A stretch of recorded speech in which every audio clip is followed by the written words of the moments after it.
இப்பதான் அந்த செய்தி குறிப்பை பார்த்தது மேடம். நாங்க முதல்ல இருந்து நாங்க யூகிச்சோம், பத்திரிகையில அரசல் புறத்துலாம் நீங்க செய்தி போட்டீங்க அந்த 4 நாளா. அந்த நாங்க என்ன யூகிச்சோமோ இன்னைக்கு இடியினுடைய அதிகாரப்பூர்வமான அறிவிப்புல இருக்கு.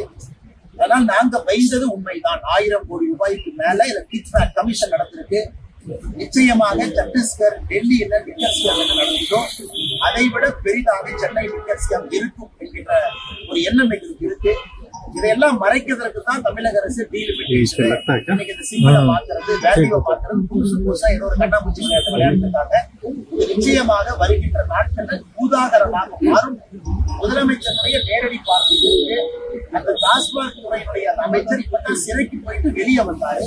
வந்த பிறகு மறுபடியும் இது போன்ற நிகழ்வு நடந்திருக்குன்னா முதலமைச்சர் அவர்கள் தமிழக மக்களுக்கு பதில் சொல்ல கடமைப்பட்டு வருகிறார்.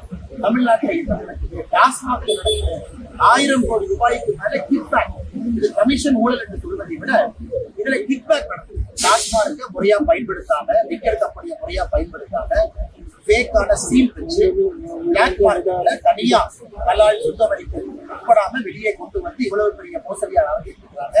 முதலமைச்சர் இதற்கு பதில் சொல்ல வேண்டிய கட்டாயம் இருக்கு. பதில் சொல்வார்.